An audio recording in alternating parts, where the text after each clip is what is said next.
Welcome to Tacoma Ghost Story by Mike. I grew up in a busy city where the wildest animals you might come across were squirrels darting across telephone wires or pigeons fighting over scraps in the park. Nature always felt distant, something you drove out of town to see. After I left the army, I moved to Tacoma and got a small apartment near the community college. That's when I was introduced to an entirely different kind of neighborhood. One where wildlife wasn't just nearby, it was part of the streets and yards. I'd often see deer casually strolling across driveways or grazing along the green belts, completely unbothered by the cars and houses. For someone like me, it was both strange and beautiful. One summer night, sometime around 2 a.m., right after the bars closed, I was making my way home on foot. I'll admit I had a bit to drink, but I wasn't stumbling. I was aware, careful, scanning my surroundings the way old habits from the military had trained me. Tacoma felt safe enough back then, but I knew better than to let my guard down. As I walked along the quiet street, movement caught my eye. 3 coyotes burst out from a side street and stopped dead on the sidewalk in front of me. First, I froze too. I'd seen coyotes before, but only one at a time, usually in the distance. Seeing 3 together and this close unsettled me. They stood there in a line, their eyes fixed on me, ears twitching, bodies tense. Then, almost in unison, they shifted their attention away from me and toward a narrow stretch of trees just ahead. The way they stiffened made me feel like something was wrong. Maybe it was the alcohol or maybe my pride, but I clapped my hands loudly and shouted, "Go on, get out of here." It was the kind of bravado you use when you don't want to show fear. Normally, a wild animal would scatter at sudden noise, but these coyotes didn't retreat into the trees. Instead, they crept a few steps closer, then suddenly veered across the road, skirting around me. Their trot turned into a sprint as they bolted down the street, faster than I've ever seen. That left me with a single question. What could make 3 predators abandon their ground and flee in the opposite direction? When I reached the spot they had avoided, curiosity overpowered caution. I pulled out my phone, switched on the flashlight, and swept the beam toward the tree-line. That's when I saw something that made my stomach tighten. It looked like a child, no more than preschool age, dressed in a heavy parka and winter boots, completely out of place, considering it was the middle of summer, the middle of the night, and far from any houses. The little figure ran about freely, waving a stick in each hand as though it were playing some imaginary game. It moved with a carefree energy, like a child let loose in a playground. Then, for the briefest moment, the kid looked straight at me. I'll never forget those eyes, sharp, focused, too aware. And just as quickly, the figure slipped into a thick wall of blackberry bushes. If you've ever dealt with blackberry brambles, you know they're nearly impossible to push through without gloves, tools, and a lot of effort. Yet this child vanished into them effortlessly, as though the thorns didn't exist. A cold feeling ran through me, the kind that makes the hairs on your arms rise. I tried to tell myself I was just seeing things, that maybe the alcohol was playing tricks, but I knew what I had witnessed. It was too vivid, too real. I pulled out my phone again and called the police non-emergency line. I reported the coyotes acting strangely, thinking at least animal control should know. When it came to mentioning the child, though, I hesitated. My throat tightened, my nerve broke, and I hung up without saying a word about it. Still, my eyes never left the place where that child had disappeared. I had watched it vanish, clear as day, right in front of me. No rustling, no sound, no struggling through the bushes, just gone. I've always thought of myself as a skeptic. I enjoy paranormal stories, but usually chalk them up to imagination, coincidence, or tricks of the mind. But this I cannot explain away. The coyote's behavior, the impossible disappearance, the way that figure seemed to exist just long enough for me to see it, all of it points to something beyond logic. That night changed me. I no longer dismiss everything as fantasy, because I know deep down what I saw was real. And if it was real, then there are things out there moving among us that we can't begin to understand. I don't really know how else to describe what I experienced except to say that it must have been something supernatural. That night turned me into someone who can no longer claim to be a skeptic. Before I dive in, I should explain. I've always been fascinated by the paranormal, but at the same time I've tried to keep a rational head. I don't jump to calling every creak in a house or flicker of light a ghost. Usually, I look for the logical explanation first. This time, though, I can't think of a single one. So here's my story.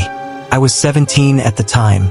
It was mid-October, the season where the air gets cold and Halloween decorations start showing up everywhere. My family had taken a trip to a small rural town to visit old friends. We went out to dinner, and while the parents stayed behind at the bar to drink and talk, the younger crowd, those of us under 21, started to get restless. That's when one of my friends mentioned the town's local cemetery. He said it was supposed to be haunted and even claimed that some paranormal TV show had once filmed an episode there. But according to him, the legends had been around long before television ever touched it. The main story went like this. Years earlier, a group of teenage boys had snuck into the graveyard on Halloween night. They were hoping to stir up a little mischief and maybe get a thrill out of scaring each other. They climbed onto the top of a mausoleum, a large stone tomb that sits above ground instead of being buried. Nothing happened at first, so they were getting ready to leave when suddenly one boy was shoved off by an invisible hand. He hit the ground hard. The group panicked and ran, but for weeks afterward they swore they felt a dark, heavy presence clinging to them. Other accounts followed over the years. Glowing orbs, gravestones that seemed to move or vanish, inscriptions mysteriously altered, disembodied voices, eerie lights, and figures spotted wandering between the graves. The story got me hooked instantly. When someone suggested we check it out, I jumped at the chance. Later that night, we pulled up to the cemetery. Out of the group, only one of my closest friends, let's call her Emma, and I were brave or foolish enough to actually go inside. We climbed out of the car as quietly as possible, not wanting to draw any attention in case the police passed by. The night was brisk, a chilly Wisconsin autumn evening with a light wind. We linked hands for courage and started down the gravel path that led into the graveyard. The moment we stepped past the fence, the air changed. The wind that had been brushing against us suddenly stopped. Everything grew unnaturally still. Even the sound of our footsteps on gravel felt exaggerated, echoing far too loudly in the silence. There were no lights in the cemetery, but the moon broke through the clouds just enough to let us see our surroundings. We didn't know where the infamous mausoleum was, so we wandered in a random direction. Not long after, we spotted it. A massive stone tomb about 30 yards ahead. At first, we thought it was luck. Looking back, I'm not so sure. As we approached, I felt a strange tingling in my fingers, like static electricity gathering in my hands. I told myself it was just nerves, or maybe guilt from sneaking into a graveyard. The structure itself was enormous, easily twice my height, made of worn gray stone streaked with moss and patches of lichen. Emma whispered, "Touch it." So I did. The stone felt cold and rough, ordinary. That wasn't enough for me, though. I decided to climb up onto the ledge near the curved roof. Sitting there, I whispered loudly, half joking, "If anyone's here, any spirits or whatever, show yourselves." Nothing happened. Emboldened, I climbed all the way to the top, standing in the very spot where the legend claimed a boy had been shoved. Emma snapped a couple of photos of me before I jumped back down. We were both a little disappointed. We were just about to leave when a pair of headlights appeared on the road bordering the cemetery. The car crept slowly, its beams sweeping across the graves. Convinced it might be the police, we ducked down behind some bushes, the mausoleum right beside us. We crouched in silence, barely breathing, as the car rolled past. That's when I heard it, a low, menacing laugh. It was the kind of sound that makes your stomach drop. Somehow it seemed to come from behind me, but also right at my ear at the same time. I wanted to dismiss it as my imagination, maybe adrenaline tricking me. But then Emma whispered, "Did you hear that?" The blood drained from my face. I nodded without a word. Slowly, I turned my head to scan the graves nearby, and that's when I saw it. A dark figure rose up from behind a headstone not 10 feet away. I screamed, collapsing backward in shock. Emma grabbed my arm, yelling, "Run! We need to get out of here now." We tore through the graveyard at full speed, stumbling over gravestones and roots. In our panic, we couldn't even find the exit. Finally, we squeezed through a gap in the fence and bolted down the middle of the road. Tears blurred my vision. I nearly collided with a car coming around the bend. Thankfully, it was our friends. We yanked the doors open and threw ourselves inside, shouting, "Drive! Just go!" Nobody even closed the doors before the car sped off. Back at the bar, breathless and shaking, we spilled the whole story. Some of the others laughed it off, but Emma and I knew what we had experienced. For weeks afterward, I felt a strange heaviness, the same presence the legend described.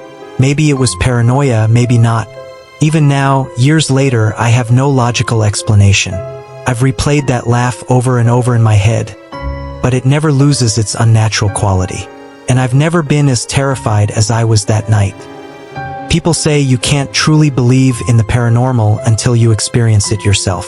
I used to think that was nonsense. Not anymore.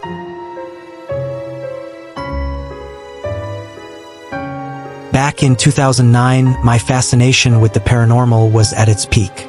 Growing up, I had already witnessed things I couldn't explain. Strange whispers in empty rooms, flickering shadows in places they shouldn't be, and that chilling sensation of being watched when nobody was around.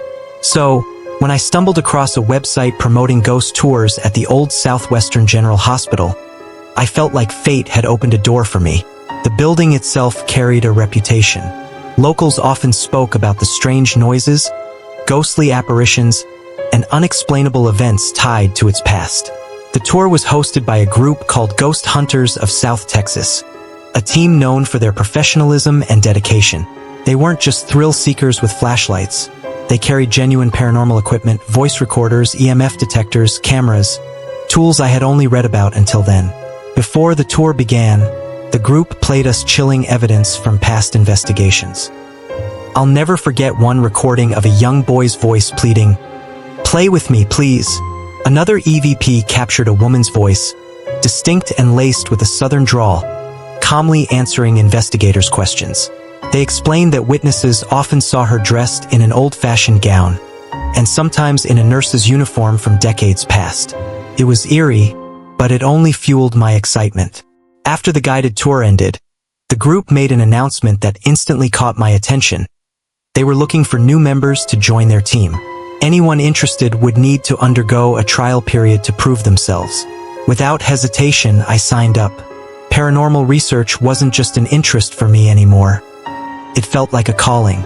To my amazement, I passed the test and officially became part of their team.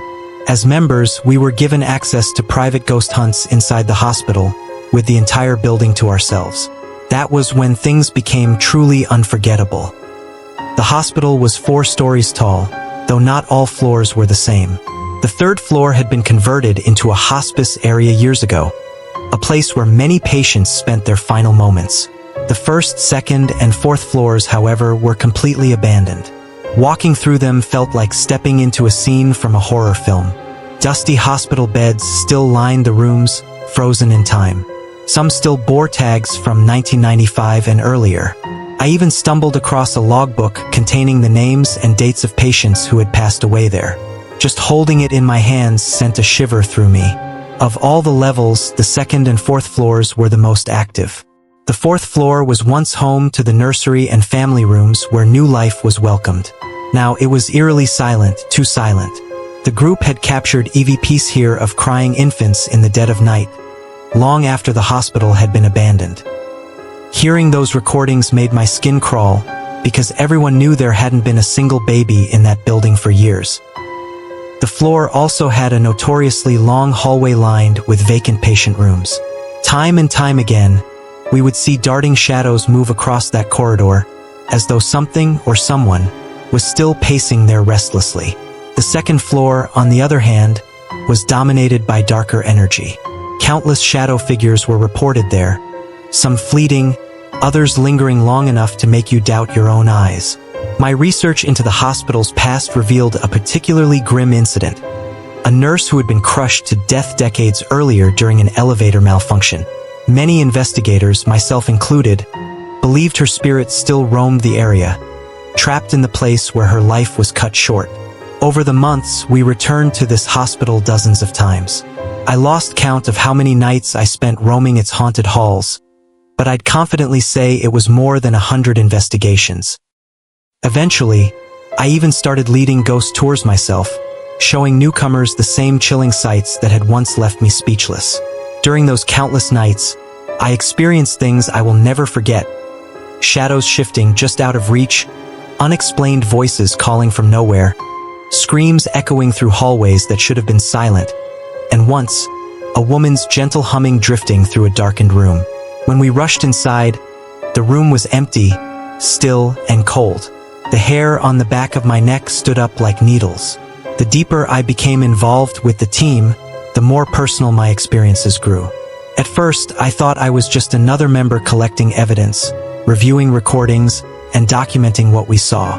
But over time, it felt as though the building itself had turned its attention toward me. One night on the 4th floor, we set up equipment along the long hallway. I stationed myself near the nursery area with a digital recorder and sat in the darkness, waiting. The silence was heavy, broken only by the faint buzz of the building's old wiring. Suddenly, from down the hallway, I heard it, the sound of small feet running, like a child darting from one room to another. I froze, straining my eyes. Sure enough, a shadow about the height of a young child darted across the corridor, then vanished into a patient room. I ran toward it, my flashlight cutting through the black, but the room was completely empty. The beds, the cabinets, even the dust patterns were undisturbed. But my recorder picked up a faint giggle, high-pitched and chilling. Encounters like this weren't rare. Almost every session, someone in the group would see something. Whether it was a shifting figure in the corner, a sudden cold draft, or a voice that didn't belong. The 2nd floor remained the most terrifying for me. It carried an atmosphere that weighed on your chest the moment you stepped off the stairwell. The air was colder, thicker, almost suffocating. I'll never forget one particular night. I was leading a small group of visitors through the 2nd floor. As we entered the hallway, I noticed a tall, shadowy silhouette standing at the far end. My first thought was that it was another investigator, but then it slid across the hallway unnaturally fast. Faster than any human could move. Gasps erupted from the visitors behind me.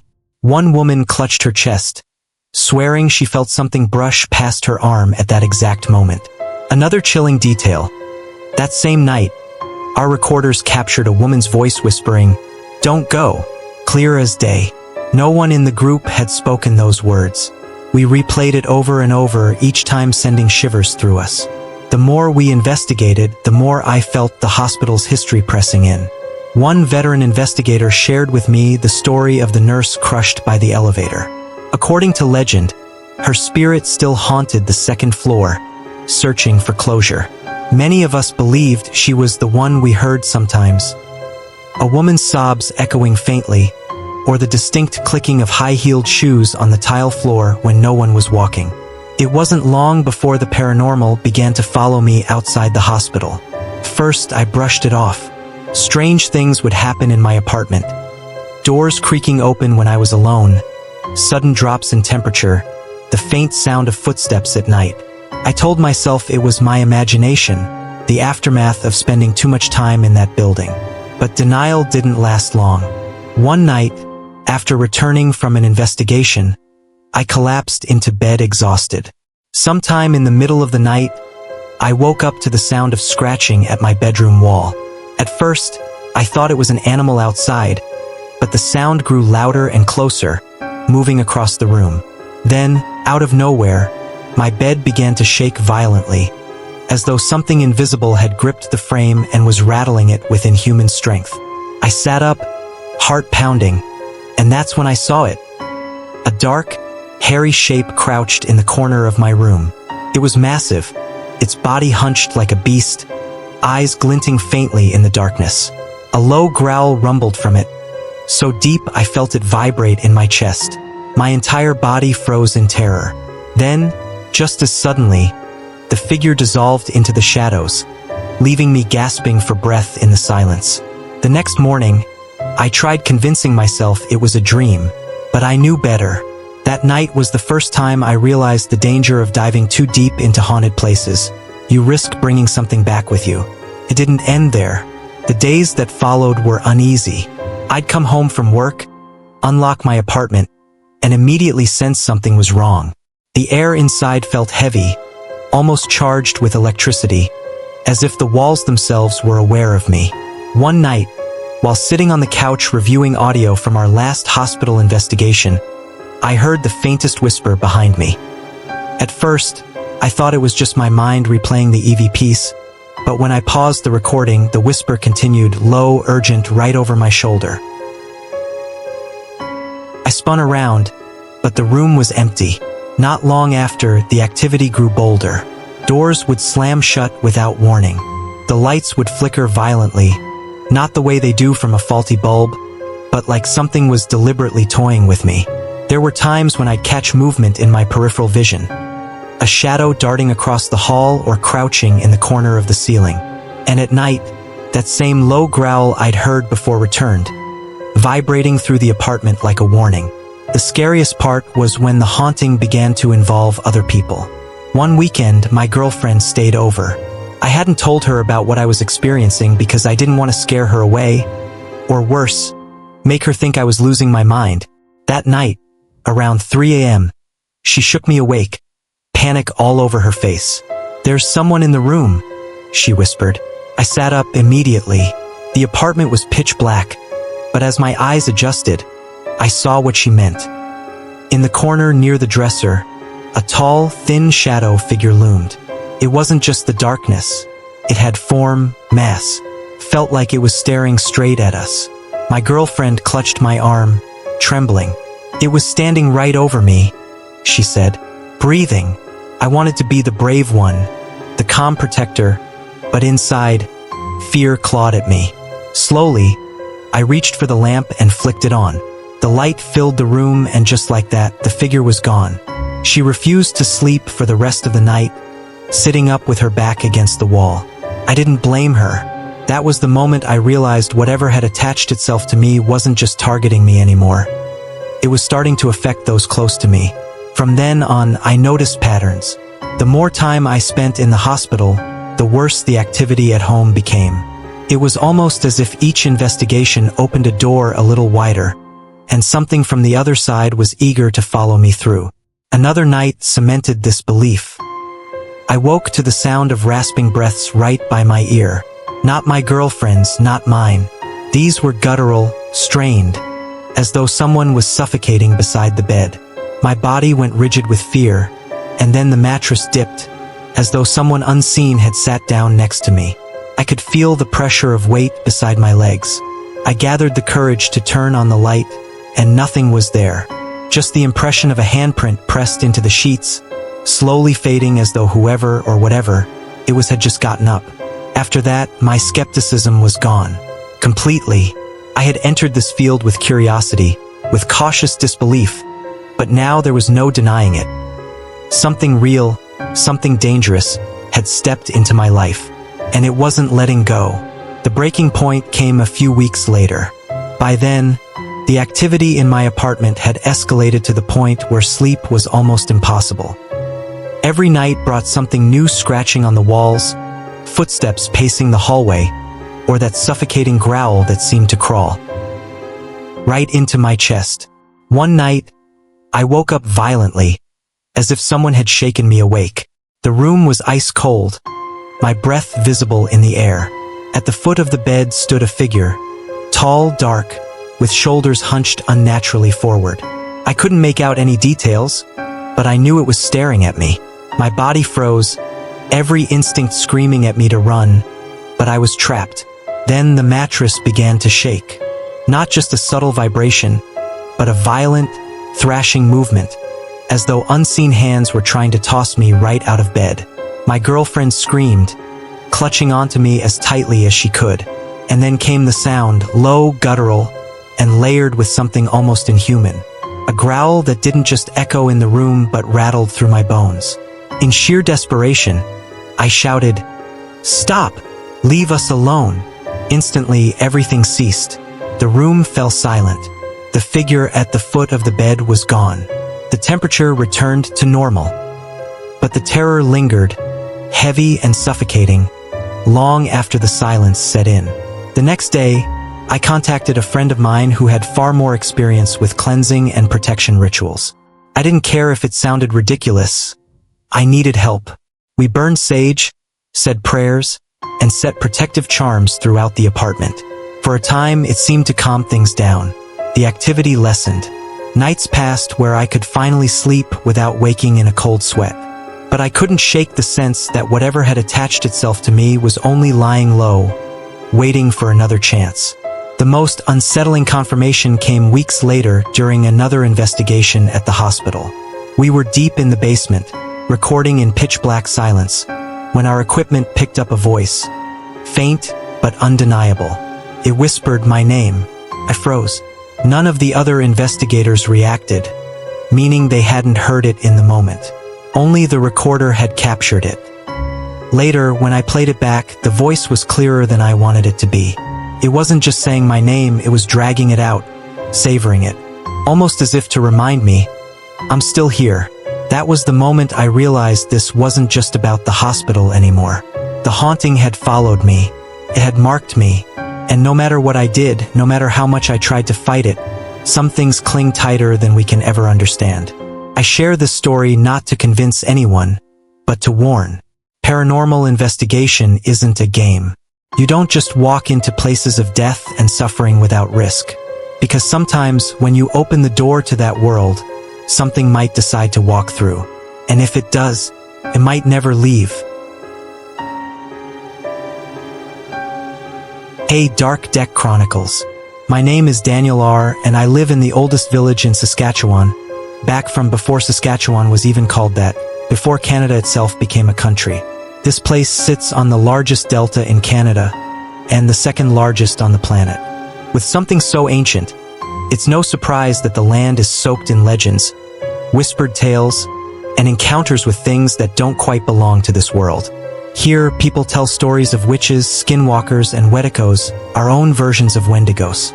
Others talk about demons, a tall figure in a trench coat with the legs of a goat, and even the devil himself making an appearance. But the story I want to share tonight is more personal. It's about the haunted house I once lived in, a place that was used for wake ceremonies before community halls even existed. And if that wasn't eerie enough, the graveyard stood right behind it. Let me start with the layout because it matters.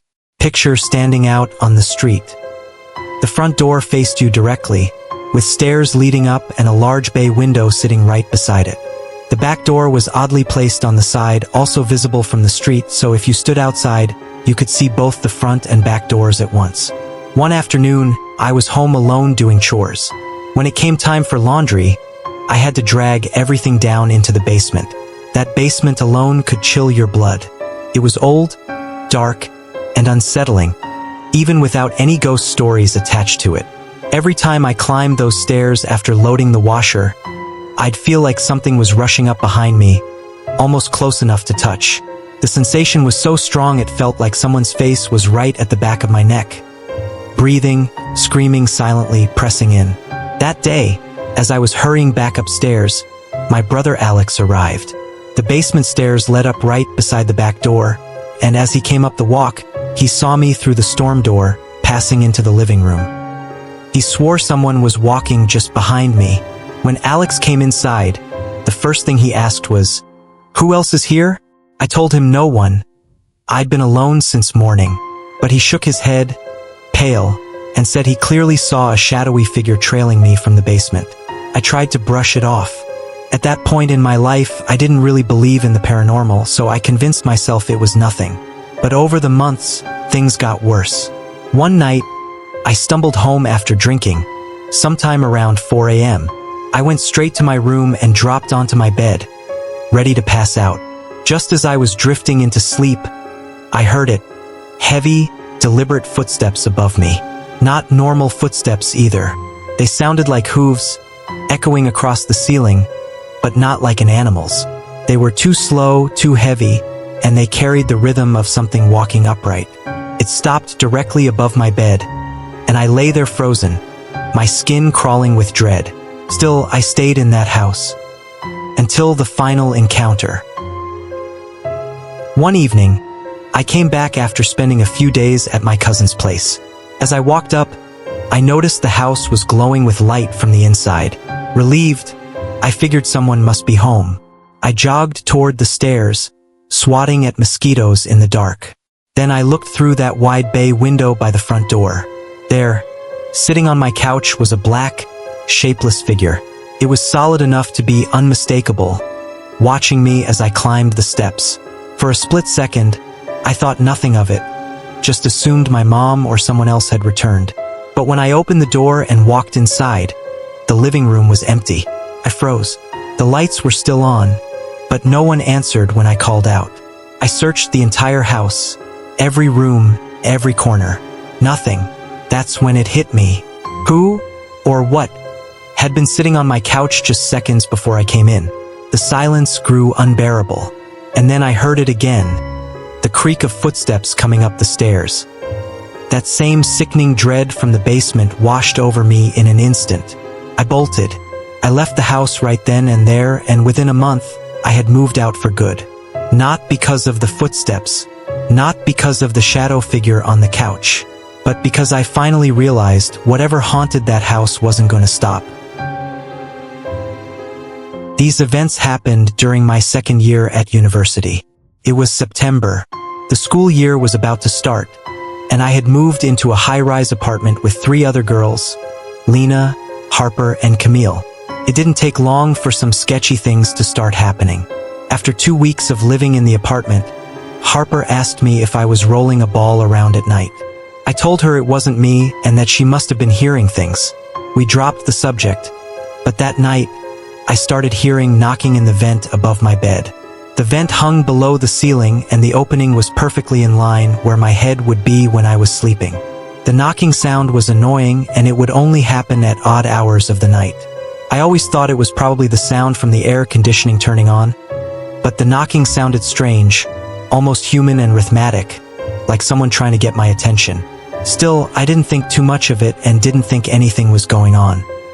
It was just an odd noise that I could live with, so I told myself.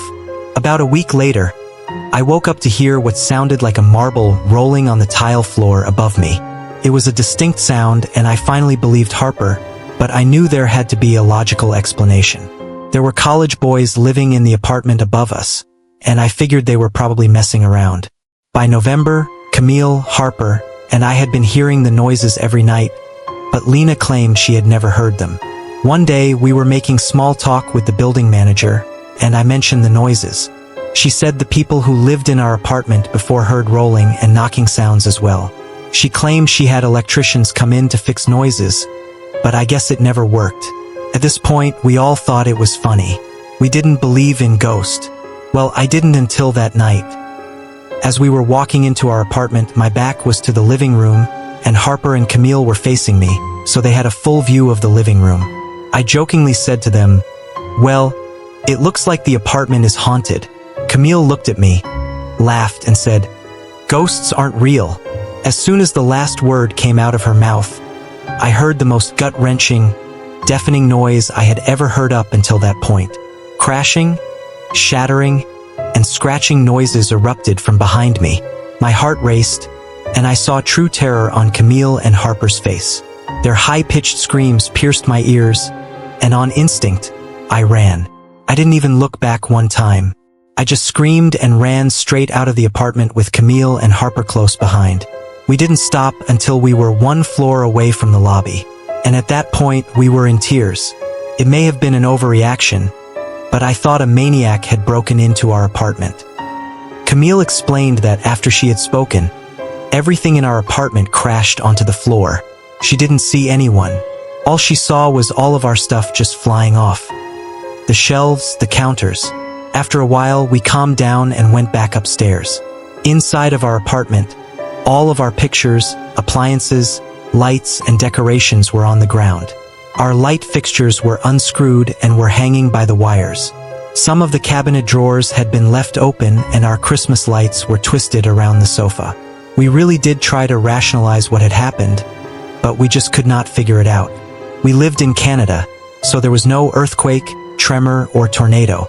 Lena had been in the apartment the entire time. When we knocked on the door, she answered and said she had never heard anything happen. I found that very hard to believe. Throughout the year, odd occurrences kept happening. The noises continued.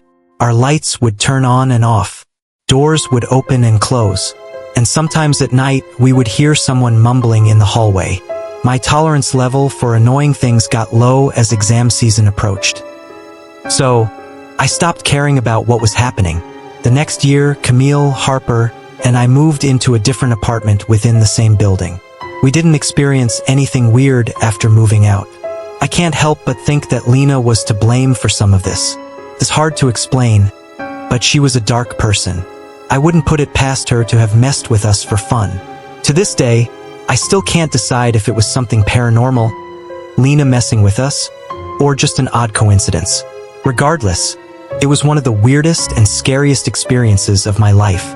I just hope I never live in a haunted apartment or haunted house ever again. I'm 22 years old now, but this happened when I was 17. The memory of it has haunted me ever since, burned into my mind like a scar I can't erase. Back then, I wasn't the best teenager. I was always causing trouble, skipping school, getting kicked out of 2 different high schools, running away from home, and generally making things hard for both my parents and myself. It was summertime, and I was in that reckless mindset of, I'll do whatever I want. Nobody can tell me otherwise. One day, my parents called me and insisted that I come home. I flat out refused, saying I wanted to stay with my friends. They didn't budge. They told me, either you come home, or you find somewhere else to live. So I did just that. One of my friends agreed to let me stay at her place, as long as I helped her cover the rent. Her apartment wasn't exactly a typical apartment. It was the upstairs portion of a very old house that had been divided into 4 living spaces. The building itself was more than 150 years old, and even had a weathered sign out front with the names of the original owners carved into it. I only noticed that detail after I eventually moved out. Inside, the place was spread out and oddly arranged. At the far back, there were 3 bedrooms and the smallest one became mine. It felt private, tucked away, and I claimed it without hesitation. Before long, that little back room also became the smoke room where we hung out. First, everything seemed fine. I actually enjoyed my time there. We even hosted a few parties, and for a couple of weeks, nothing felt unusual. But that changed quickly. I remember walking home alone after work late at night, knowing my roommate wouldn't be there. The building had a narrow wooden staircase leading up to our door. Every time I climbed those steps, I felt something watching me. My skin would prickle, and the hair on my neck would stand straight up, as though an unseen presence resented me being there. I had no choice but to go inside. And while nothing ever physically harmed me in those moments, I couldn't shake the sense that I was trespassing in a place that didn't want me. I'd grab some food, sit down on the couch, and wait nervously until my roommate finally came home. One night, I admitted to her that the place was creeping me out. Without hesitation, she said, "Oh yeah, I'm pretty sure it's haunted." Then she told me about her dog. She said she'd often fall asleep watching TV at night, only to wake up and find her miniature dog suddenly leap off the couch, bolt straight into my room, and stand in the dark barking furiously at the ceiling. She herself had never seen anything, but hearing that rattled me. After all, it was my room the dog was reacting to. That night, I avoided my bedroom and slept on the couch instead, with her little dog curled up right next to me. By morning, I realized that was one of the worst decisions of my life. I woke to the sound of deep, guttural laughter, right in my ear. It wasn't playful laughter. It was mocking, taunting, malevolent. My body froze instantly. Terror surged through me, and I tried to scream for my roommate, but no sound came out. I couldn't move. My entire body felt drained, as though something was sucking the life right out of me. Then things escalated. The whole house began to tremble violently, shaking like an earthquake. I was trapped in my body, paralyzed with fear, certain that this was the end. I remember thinking clearly, "This is it. Lights out. I can't believe this is happening right now." The attack couldn't have lasted more than 2 minutes, but it felt eternal. And then, just as suddenly, the oppressive presence lifted. I didn't actually see anything leave, but I felt it, like whatever had been crushing me was pulled out of the house through the window.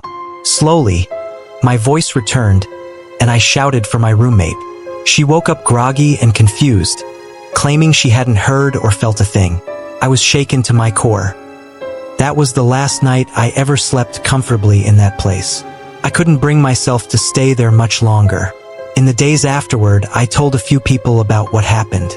No one really believed me, but I was so disturbed that I even went to the library to research the house. I expected to find something horrific in its history, but there wasn't much, nothing that could explain what I had gone through. To this day, I'm convinced that whatever attacked me wasn't just a restless spirit. The intensity, the laughter, the feeling of life being drained from me, it all pointed to something darker, a demon. And even now, years later, the thought of it sends chills through me. This took place about 7 or maybe 8 years ago. I can't remember the exact time frame anymore, but I still recall everything vividly. Back then, I was working in a nursing home while I was still living in Baltimore, Maryland. I had just started my career as a nurse and was stationed in what they referred to as the vent unit. The residents there were often hooked up to ventilators connected to their trachea, and most had feeding tubes connected to pumps. They appeared to be in very poor condition, but in reality, they were considered stable enough to be cared for on our unit. The best way I can describe our unit is that it felt like a kind of crossroads. The nurses' station was positioned right in the center, shaped almost like a circle. From that hub, you could see 4 separate hallways branching out: north, south, east, and west. The north hallway was the one that unsettled me the most. It didn't lead anywhere, just ended with a blank wall at the far end.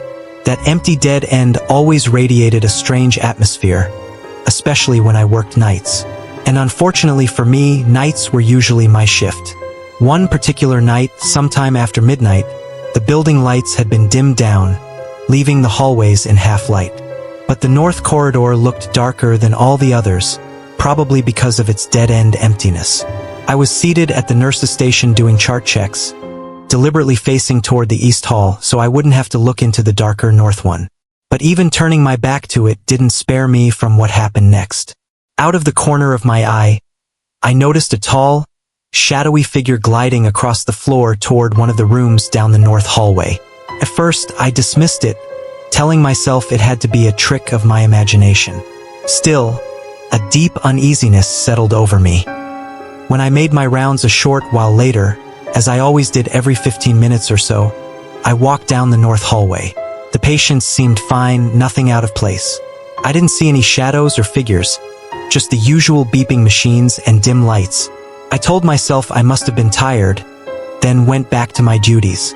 The next morning, however, when I came in to give report at the end of my shift, I was shocked to hear that one of the residents in that hallway, the same one near where I'd seen the shadow, had passed away early that morning. The memory of the tall, gliding figure instantly came back, and I couldn't shake the feeling that what I had seen and the resident's death were connected. Still, I tried to dismiss it again as coincidence. Months later, something happened that terrified me far worse. It was after midnight again, and I was doing my medication rounds. I found myself once again in the north hallway. Everything was unusually quiet, except for the rhythmic noises of ventilators and the occasional alarm beeps. The corridor was darker than usual, and as I entered one of the rooms, I immediately felt uneasy. The lights inside were off, so the only illumination came from the faint glow of the hallway behind me. The room had a large window, the kind that stretched wide, though at night the curtains were usually pulled shut. In this particular room, though, the blinds had been left wide open.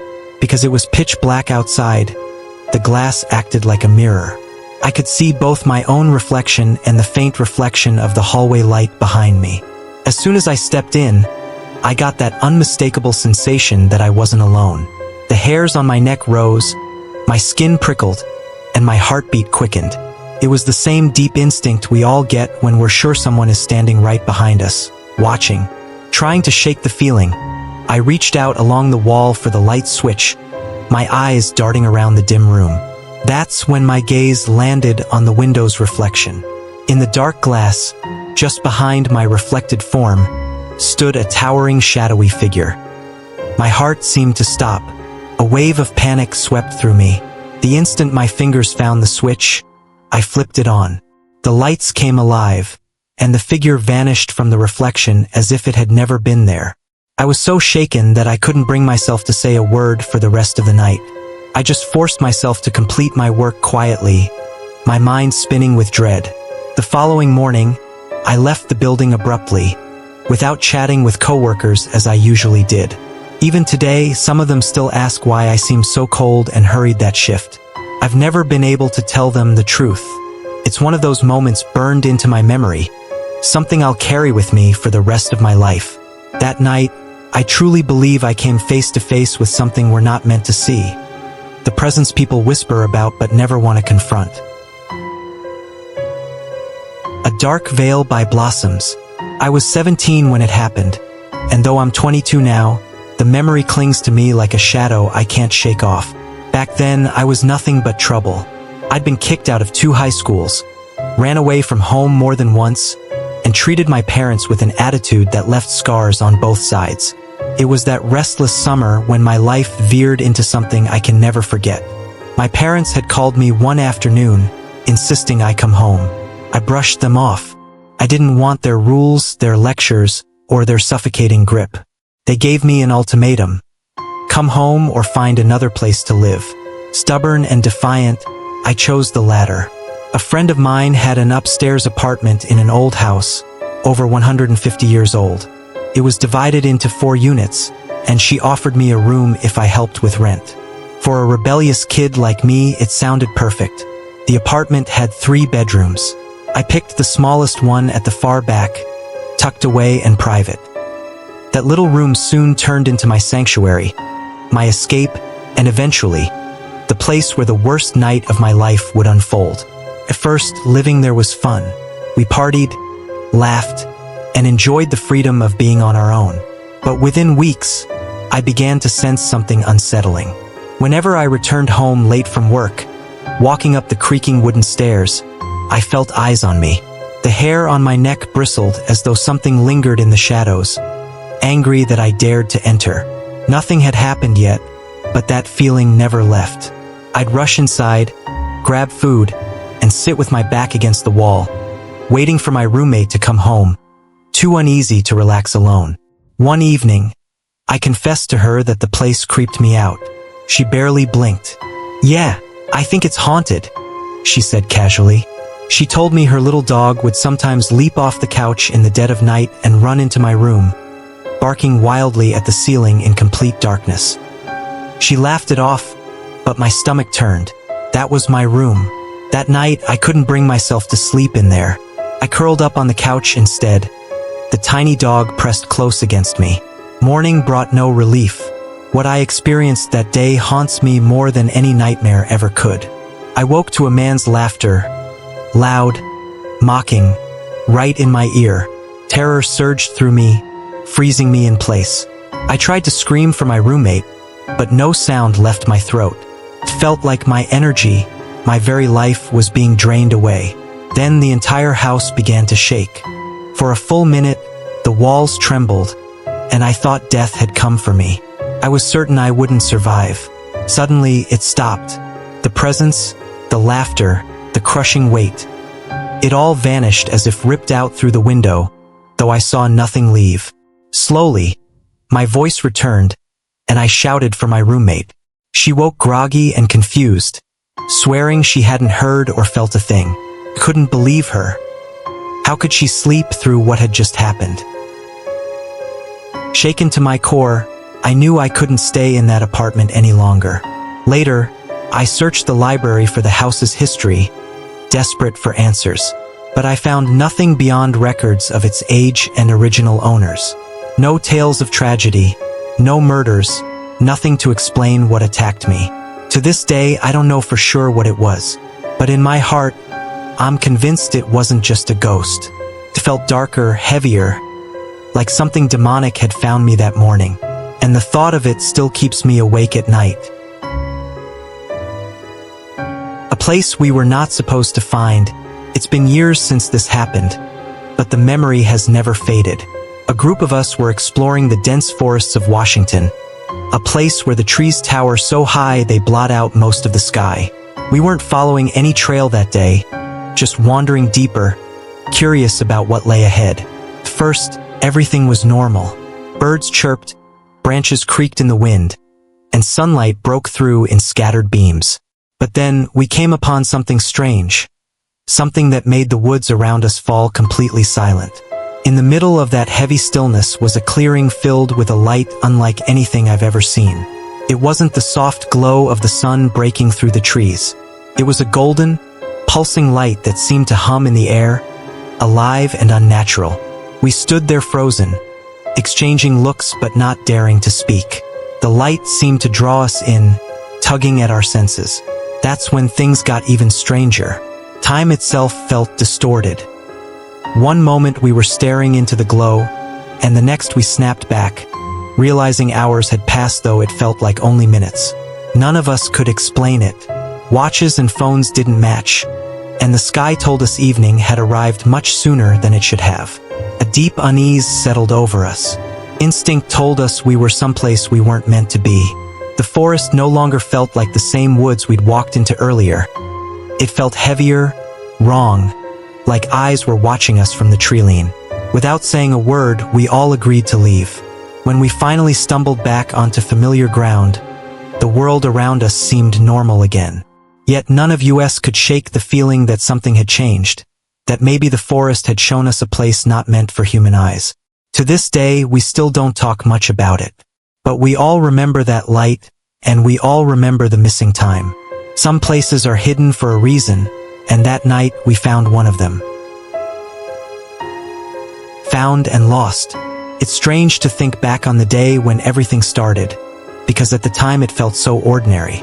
I was just a teenager with too much free time, eager to escape the monotony of school and the heaviness of home.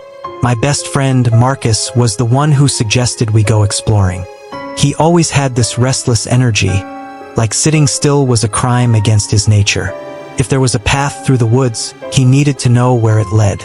If there was an abandoned building on the edge of town, he wanted to crawl inside and see what secrets it kept. And every time he dragged me along with him.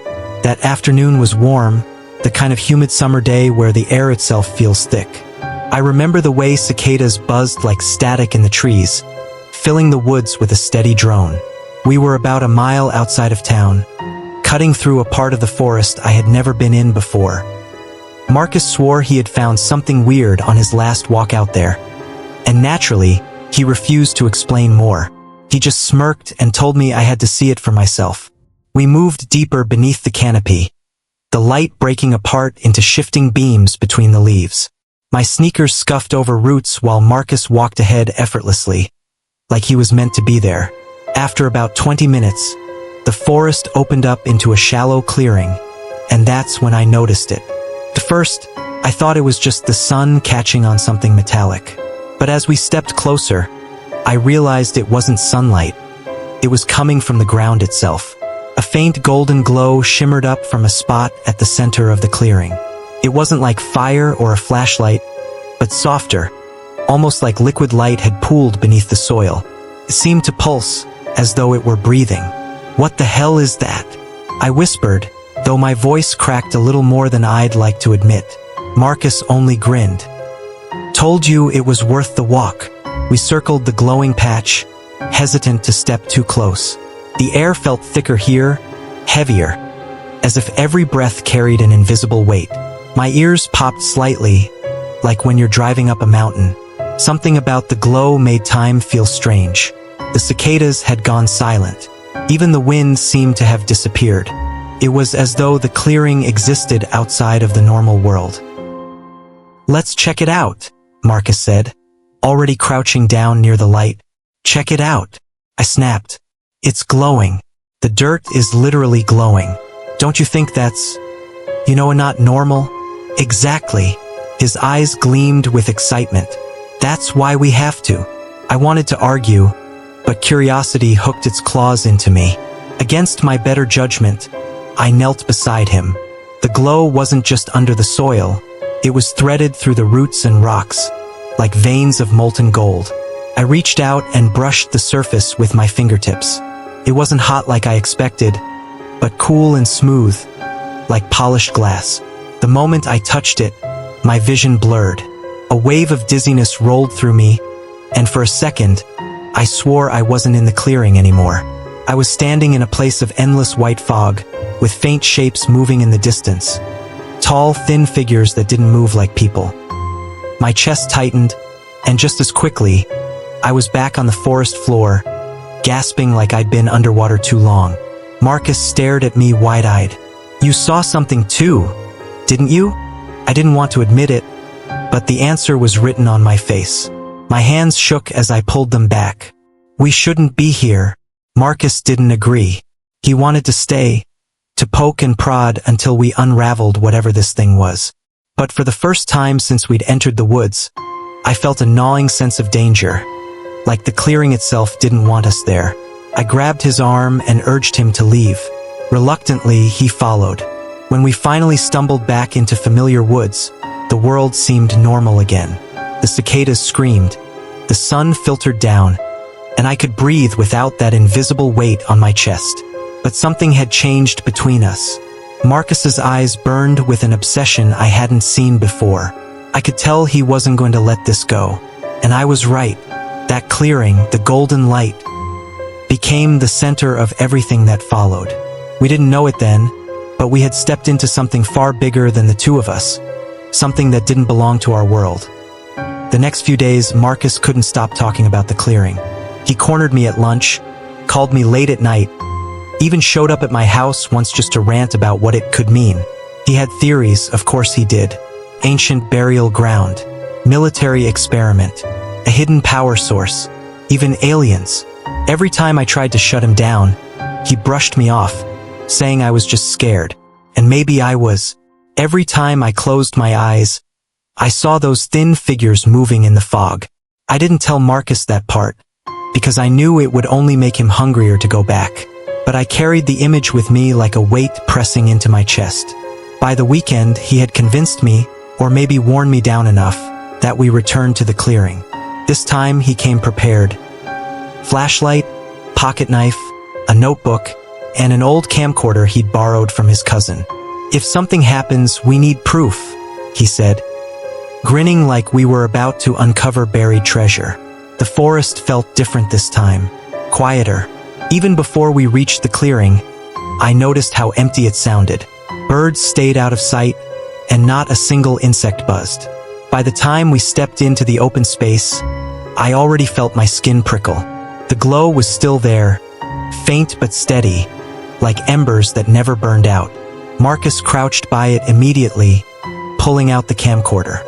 Look at this. It's brighter than last time, right? I hesitated. He wasn't wrong.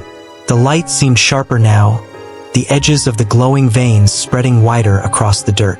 While he filmed, I stood guard, scanning the treeline. The same heavy feeling pressed down on me, making my head swim. I kept expecting someone or something to step out from between the trees. Then Marcus did something that made my stomach turn. He pulled out the knife. Don't, I warned, but he didn't listen. He pressed the blade into the glowing soil, carving a small line. The moment metal touched it, the glow flared so brightly I had to shield my eyes. A deep humming filled the clearing, vibrating through my bones like the earth itself was groaning awake. Marcus stumbled back, clutching the camcorder to his chest. Did you hear that? Yeah, I said through clenched teeth. And we need to go. Now. We bolted out of the clearing, half running, half tripping over roots.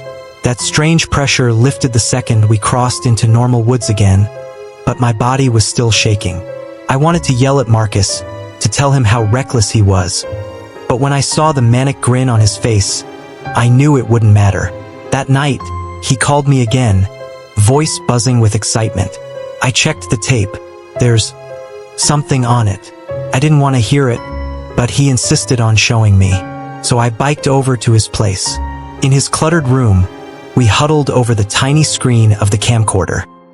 The footage was shaky, showing the glowing dirt and Marcus's hands fumbling with the knife. But when the light flared and the hum began, the camera caught something else. For a split second, the clearing wasn't empty. Tall, thin figures stood at the edge of the light, their bodies stretched unnaturally, like shadows that had slipped free of their owners. Their heads tilted toward the camera, and though their faces were indistinct, I felt a rush of dread as if they were staring right at me. The moment the light dimmed, the figures vanished. Marcus laughed nervously, rewinding to play it again. See? Proof. This is insane, man. We actually found something real. Couldn't laugh. My stomach churned. I wanted to leave his house and never come back. But part of me was hooked too, because I had seen it with my own eyes. We weren't imagining it. That night I barely slept. My dreams were filled with the same golden glow and those faceless watchers. Every time I woke, I swore I heard a faint hum just outside my window, vibrating in my chest. The following week blurred by in a haze. Marcus became obsessed. He skipped homework, skipped sleep, even skipped hanging out with other friends. All he cared about was the clearing. He filled page after page of his notebook with sketches and ramblings. Diagrams of the glow, theories about energy sources, connections to ancient myths. He barely ate. His parents thought he was just going through a phase, but I could see it consuming him. Finally, he dragged me back again. We're close to figuring it out, he promised. I didn't want to go, but he wasn't giving me a choice.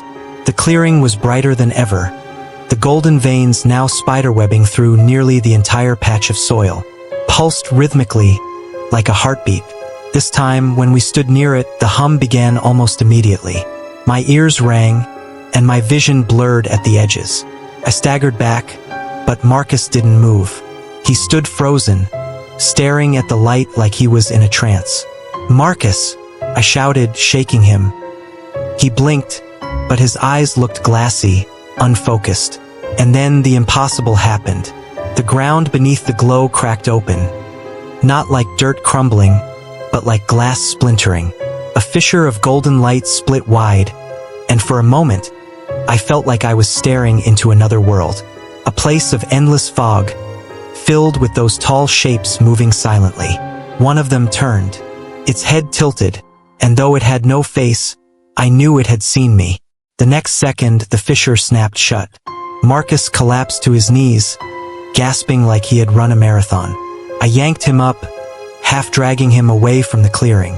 My legs burned as we ran, and for the first time I didn't look back. But as we stumbled out of the woods, I realized something terrifying. The camcorder was still in his hand, and when he raised it to show me, the tape was still rolling. And in the frame, behind us, just beyond the trees, something was following. We didn't stop running until we hit the road near Marcus's neighborhood. Both of us doubled over, gasping. The camcorder clutched so tightly in his hands that his knuckles were bone white. I wanted to throw it into the ditch, smash it against the pavement, anything to make sure we never saw what it recorded. But Marcus looked like he was holding the Holy Grail. That night, I told myself I wouldn't go near him again. I was done. Whatever he thought he was chasing, I wasn't gonna let it drag me down with him. But cutting Marcus off was harder than I thought. He was my best friend, after all, and no matter how much I wanted to forget, I couldn't. Not after seeing the clearing come alive like that. 2 nights later, my phone buzzed at 2:14 a.m. "You need to come over," Marcus whispered when I picked up. His voice sounded shaky, desperate. I wanted to hang up, but there was something in his tone that made my chest tighten. Against my better judgment, I threw on a hoodie, grabbed my bike, and pedaled through the empty streets. When I got there, Marcus was waiting in the driveway, barefoot with the camcorder dangling from his hand. His eyes were wide, bloodshot, like he hadn't slept in days. "It's not just in the woods," he said. "They're here." My stomach dropped. "What are you talking about?" He didn't answer. He just led me inside, straight to his darkened room, and popped the tape into the old TV set his dad had given him. Static crackled before the image appeared. Footage of his bedroom. He had left the camcorder running on his nightstand while he slept. For the first few minutes, nothing happened. Just Marcus shifting in bed, mumbling in his sleep. But then, around 3 a.m., the static warped, and the golden glow flickered across the screen. Something moved in the corner. A tall, spindly silhouette stood just inside his doorway. Its limbs were impossibly thin, its head cocked unnaturally to one side. The camera didn't capture details, but the shape was unmistakable. It stood there for nearly 2 minutes, unmoving, watching him sleep. Then, as the glow faded, it was gone. Marcus pressed pause, breathing hard. "See? They followed us back. They know who we are." I couldn't speak. My body felt cold all over, my throat tight. Every instinct screamed at me to leave, to get as far away from him, and that cursed tape as I could. But Marcus grabbed my arm before I could stand. "They want us," he said. I think they chose us." I yanked free, shaking my head. "You're insane.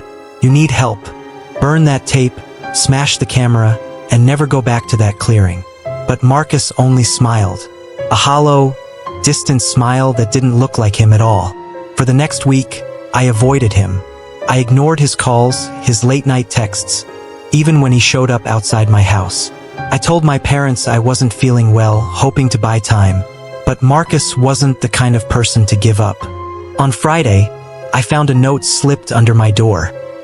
His handwriting was frantic, the letters slanted and uneven. "I know you're scared, but I can't stop. It's calling to me. Tonight I'm going back, with or without you." I crumpled the paper, heart pounding. I told myself I wouldn't follow, that I'd let him dig his own grave if that's what he wanted. But when midnight came, I was already lacing up my shoes. I biked to the trailhead, the night air biting cold against my face. The forest loomed like a wall of shadows, and every rustle made me second-guess my choice. Still, I pushed forward, the thought of Marcus wandering into that cursed clearing alone gnawing at me. The glow was visible long before I reached the open space. It pulsed through the trees, brighter than ever, like a beacon. My chest tightened with every step.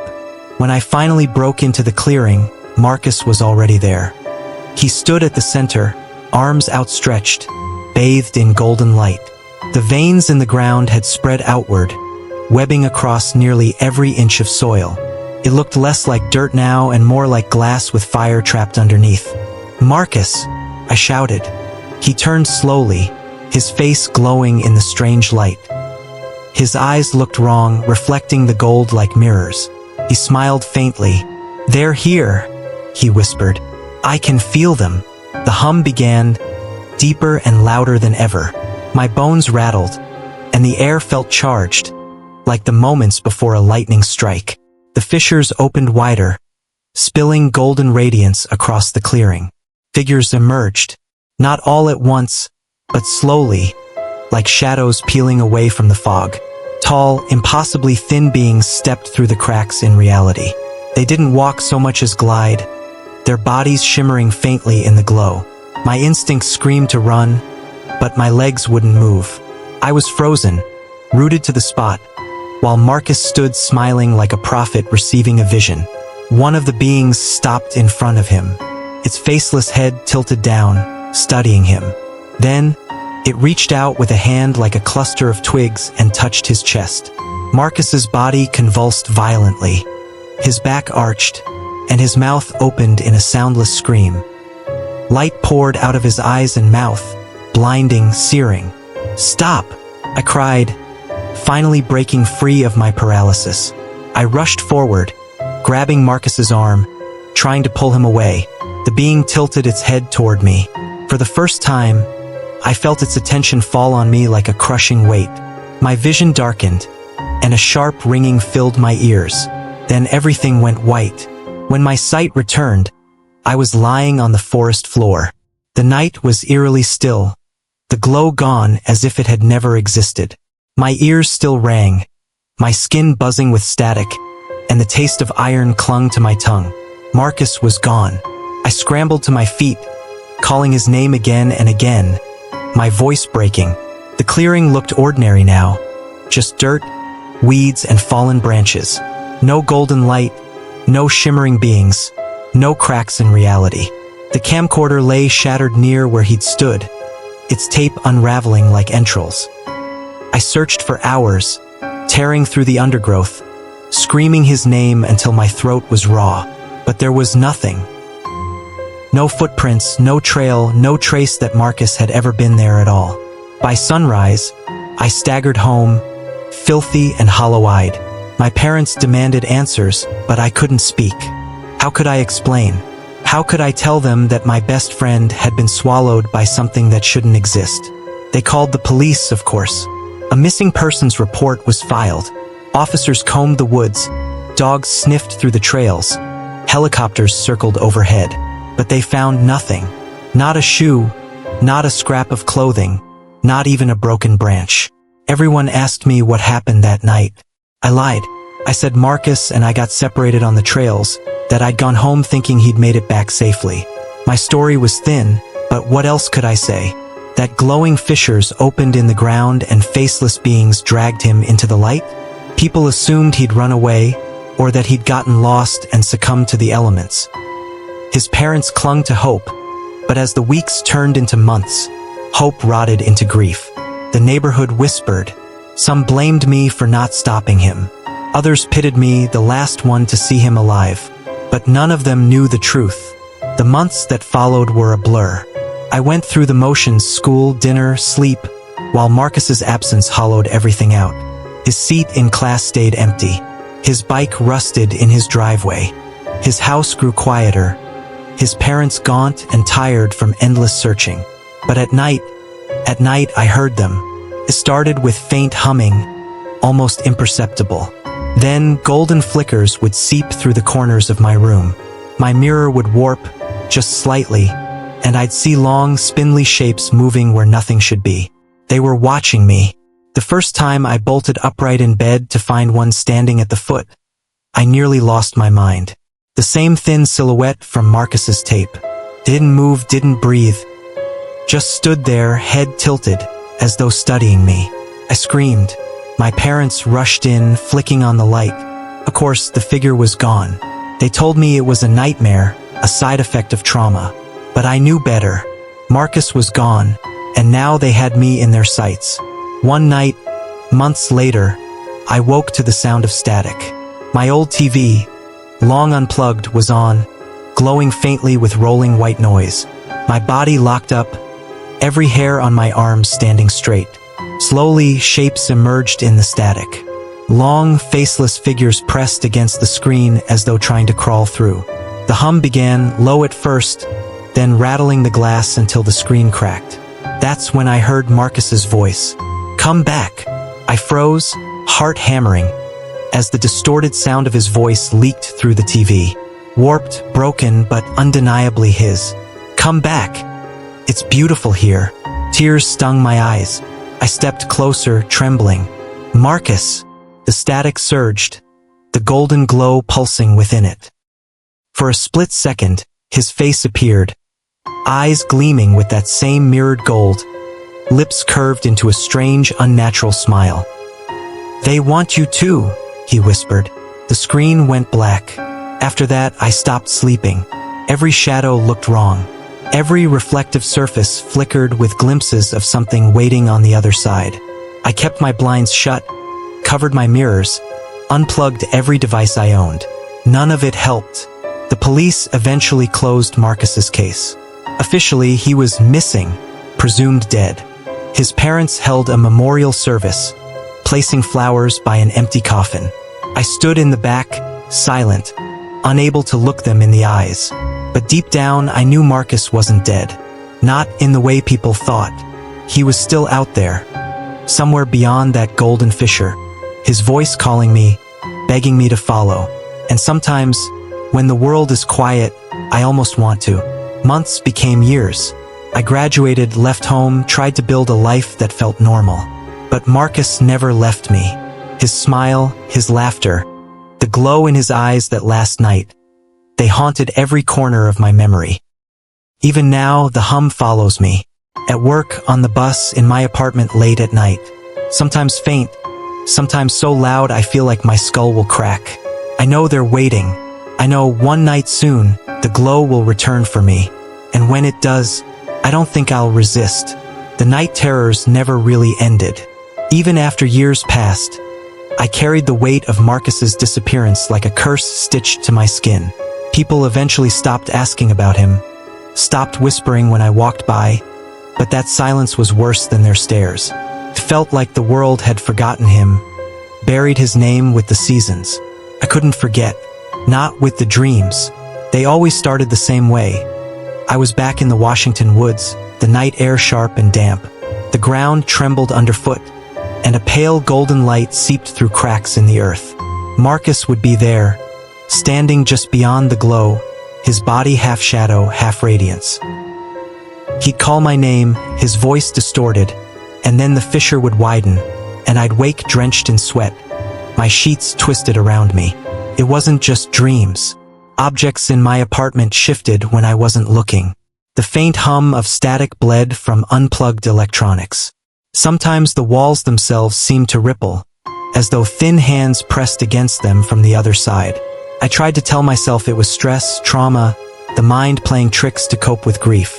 But one night proved otherwise. I was working late, papers scattered across my desk, when my lamp flickered. At first, I brushed it off as faulty wiring.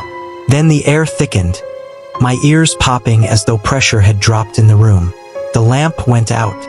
Golden light trickled through the seams of my door, bending unnaturally, seeping like liquid fire. My breath caught in my throat. I wanted to run, but my legs refused to move. The door creaked open. Marcus stepped inside, or rather, something wearing his shape. His skin glowed faintly, eyes gleaming like mirrors of molten light. His movements were stiff, jerky, as though every step was guided by invisible strings.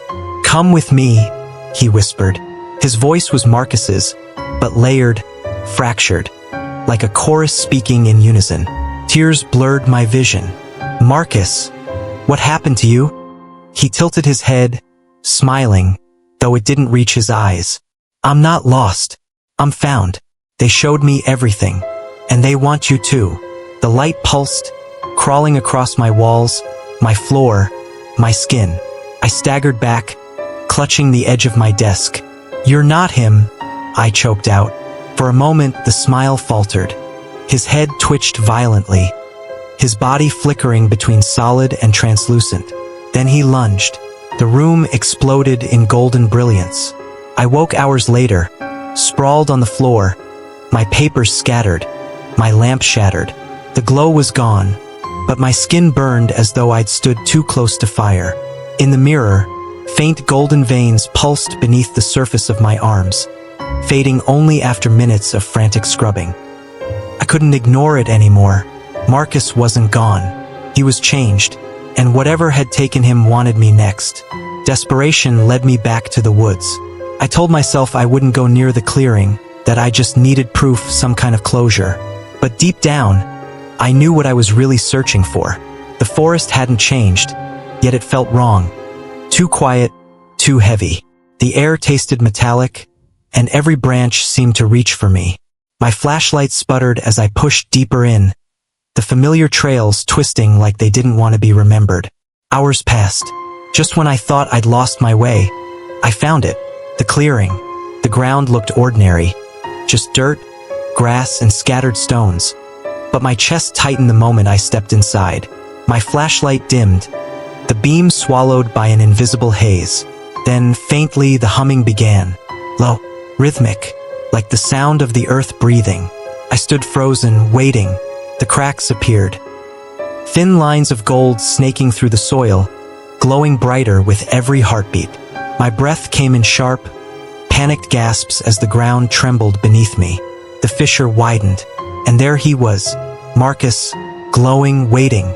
"Come back," he said, his voice echoing through the air, vibrating in my bones. I stumbled back, but my feet refused to leave the circle of light. My body leaned forward against my will, drawn to the brilliance, my skin prickling with heat. "Come back," he repeated louder now. Behind him, silhouettes shifted, dozens of spindly figures looming in the glow, their heads cocked at unnatural angles. I screamed his name, begged him to fight it, to remember who he was. But Marcus only smiled, raising a hand, his fingers stretching too long, too thin, his shape warping into something monstrous. The light roared, swallowing everything. I woke on the forest floor again, gasping, my flashlight dead beside me. The clearing was empty. No cracks, no glow, no Marcus. But something was different this time. My watch was wrong. When I'd entered the woods, it was just after midnight. Now the sun was rising. I'd lost nearly 6 hours. And when I stumbled home, exhausted and terrified, my neighbor told me I'd been gone for 3 days. Time didn't feel real anymore. I'd blink and hours would vanish. Sometimes I'd wake up in places I didn't remember walking to, on park benches, street corners, even once inside my locked car. My body ached as though I'd been moving the whole time, but my memory was empty, blacked out by something I couldn't control. And always, in the silence of those lost hours, I'd hear Marcus's voice, whispering, calling, telling me it was almost time. The final breaking point came on a quiet evening. I'd locked every door, pulled every curtain, even unplugged every device in my apartment. I thought I could keep the world at bay if only for one night. But the golden hum had grown louder, vibrating through the walls, threading through the silence. I tried drowning it out with music, with the TV, with anything that could fill the space, but no matter what I played, the sound was still there, under the noise, steady and patient. When the lights flickered, I knew it was over. The glow seeped from the corners of the ceiling, dripping like molten metal, spreading across the room. My reflection in the window twisted, smiling when I didn't. My veins lit faintly beneath my skin, golden threads running like cracks through porcelain. And then, from the corner, Marcus stepped forward again. He looked more human this time, less fractured. His eyes were still pools of shimmering gold, but his movements were smoother, more deliberate. He almost seemed at peace. "It's time," he said simply. "No," I whispered, backing against the wall. "I won't go." "You already are," he replied. His hand reached out, and for a moment I saw not a stranger, not a monster, but my brother. His smile was warm, the same one he'd worn 100 times when we were kids sneaking cookies from the kitchen. "You don't have to fight anymore." Tears stung my eyes. I wanted to run, but part of me wanted to believe him, wanted to step forward and end the torment, to feel like I belonged to something greater than this endless dread. The walls melted away, the apartment dissolved, and I stood once more in the clearing. The fissures glowed with blinding light, wider now than ever before. Figures moved within them, countless shapes shifting, their limbs too long, their eyes endless voids. They beckoned. "See," Marcus whispered, his hands still outstretched. "This is the truth. This is what waits beyond." My body trembled, torn between terror and awe. The golden light wrapped around me, pressing against my skin, searching for a way in. My veins flared brighter, burning, pulsing in rhythm with the hum. I screamed, and the clearing swallowed me whole. When I opened my eyes, everything was quiet. No forest, no Marcus, no light, just my apartment. The curtains were drawn, the lamp still shattered, papers scattered across the floor. For a moment, I thought I had imagined it all, that my mind had finally fractured under the weight of grief and fear. But then I saw my reflection, not in the mirror, but in the darkened TV screen across the room. I smiled. I didn't. The golden glow pulsed faintly in its eyes. I don't know what I am anymore. Sometimes, when I catch my reflection, it lingers a second too long. Sometimes my body feels heavier, like something else is inside me, pushing against the seams. And sometimes, in the dead of night, I wake standing in the woods again, though I never remember leaving home. People say grief changes you. that losing someone leaves scars you never really heal from. But this isn't grief. This isn't memory. This is invasion. Marcus wasn't lying. I wasn't lost. I was found. And I think soon so will you. Thanks for sticking around and listening to these chilling, unexplained paranormal horror stories tonight. If you enjoyed them, don't forget to smash that like button. It really helps a lot. The more likes this episode gets, the more YouTube shares it with others, and that keeps Dark Deck Chronicles growing stronger every day. If you're new here, why not step into the dark with us? Hit that subscribe button and turn on notifications, because I drop brand new episodes covering horror, mystery, crime, and the supernatural multiple times a week. If you made it all the way to the end, I'd love to know, which story was your favorite tonight? Drop it in the comments below. Your feedback not only helps me choose better stories in the future, but I also just enjoy reading your thoughts. Thank you all so much for supporting Dark Deck Chronicles the way you do. I couldn't keep bringing these eerie tales to life without you. And as always, I'll see you next time with another shadowy tale from the Deck of Darkness.